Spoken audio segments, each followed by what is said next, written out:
My personal experiences are nothing new or special. Many American success stories began in neighborhoods like mine.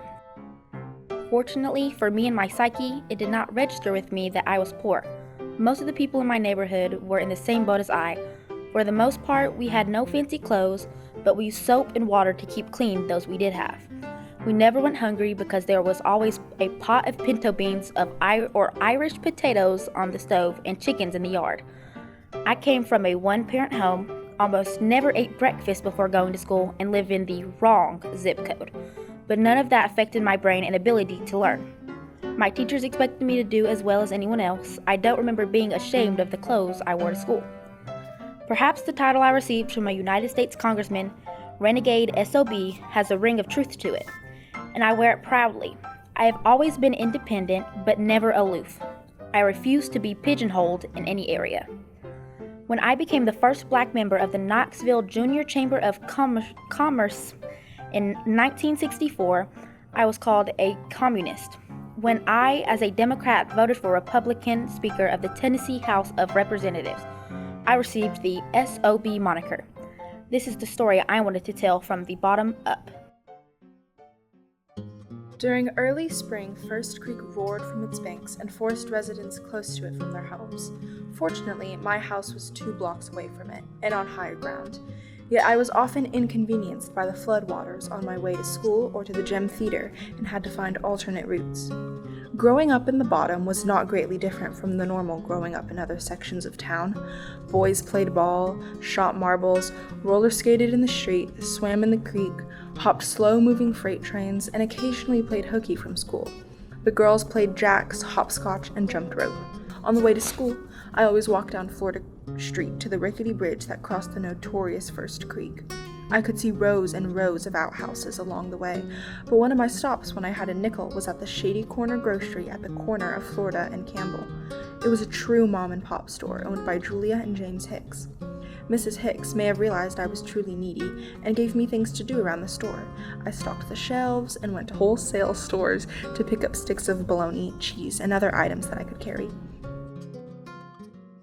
You wrote a newspaper column once about watching baseball games at what's now Bill Meyer Stadium. Could you tell us a little about that? Yeah, one of the favorite pastimes was to go to the Bill Meyer Stadium, or at that time it was called the Smithen Stadium.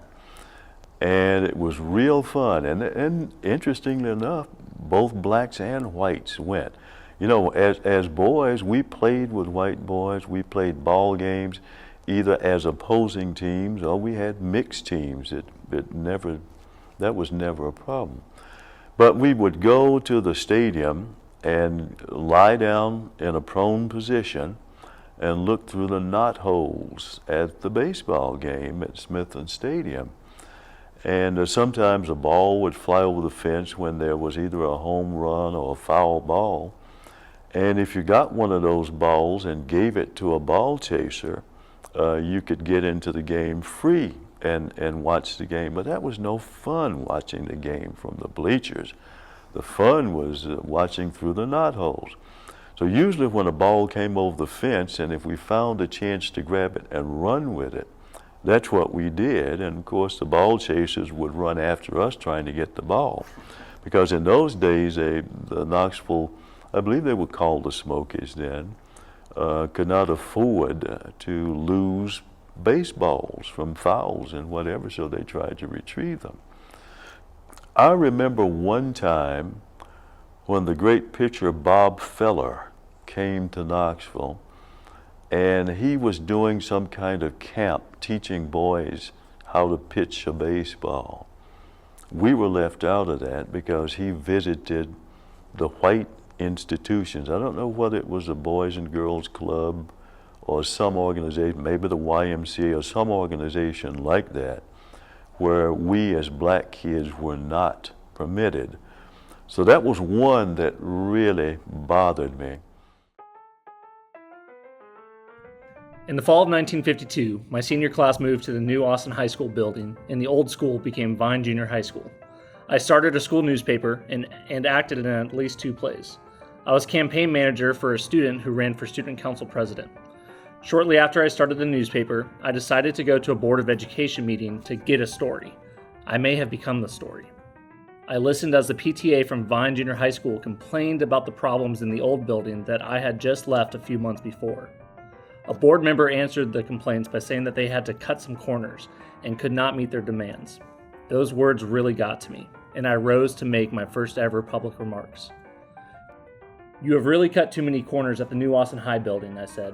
"The roof leaks and the heating system doesn't work much of the time," I said with tears in my eyes. My English teacher, Miss Arter, said that Principal Hogue had received a complaint about my remarks and would probably call me in. He never did. I graduated with 151 other students, June 2nd, 1953. On October 9th, 1964, I was arrested in downtown Knoxville, but that was for a cause, and I felt really good about it. I especially liked the lecture I got from the wagon driver who was taking me to city jail. "I don't know what's wrong with you colored people," he said. "You have your own movie at the corner of Vine and Central. Why are you coming up here on Gay Street? The communists are stirring up all this stuff, and you're nothing but communist dupes," he continued. Just as we crossed to Union Avenue, he spotted a drunk staggering across the street and stopped to arrest him. When he opened the door to put the man in, I said, "You can't put that white man in here with me." He said, "We don't discriminate in here, buddy," and took us both to jail. We were conducting serious business, and sometimes it could have been dangerous, but I often found elements of levity in much of it, as I had done with the wagon driver. Ignorance and stupidity are nothing to laugh about, but I sure found plenty to laugh at. My favorite picture is one of me looking through the peephole slot at the city jail after my arrest. I was then 25 years old and was able to pay for liability insurance on my car. After news of my arrest became public, my insurance agency called to say that my premiums would be increased because of the arrest. I told the agent I was not speeding, nor did I run a red light. I wasn't even in my car, I said. He said that did not matter and my premiums would be increased because of the arrest. I refused to be intimidated and told him in graphic terms what he could do with his policy. I drove for 2 years without liability insurance. Today I wouldn't back out of my driveway without it. While at Beck, I finally got the opportunity to write for the Knoxville Journal. I approached editor Ron McMahon and told him I wanted to write for his paper. I had met him many years earlier through my legislative activities. He simply said, "Give me some samples of what you have in mind." I gave him 3 columns about life as I knew it down in the bottom. The response from readers was amazing. They wanted to know more about that part of our city. Those who had lived there wanted me to help them reminisce about it. Since June 23, 2003, I've been writing a weekly column for the Knoxville News Sentinel. I officially retired from the Beck Center in 1997 and went back for a 1-year interim period. Since that retirement, I have worked part-time at Knoxville College and the McClung Collection.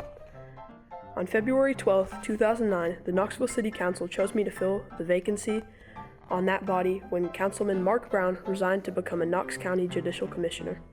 It is ironic that I served those 10 months in the office that I first aspired to hold more than 50 years ago. The state of Tennessee named the Summit Hill Bridge for me in a ceremony at the Beck Center February 28, 2008. It's interesting to note that the south side of the bridge begins just a few feet from the site of the old gym theater where I spent many Saturdays as a youth. On the north side of the bridge was my doctor's office and the Carter Roberts drugstore where I had my first milkshake. The bridge crosses directly over the James White Parkway, for which I fought as a legislator.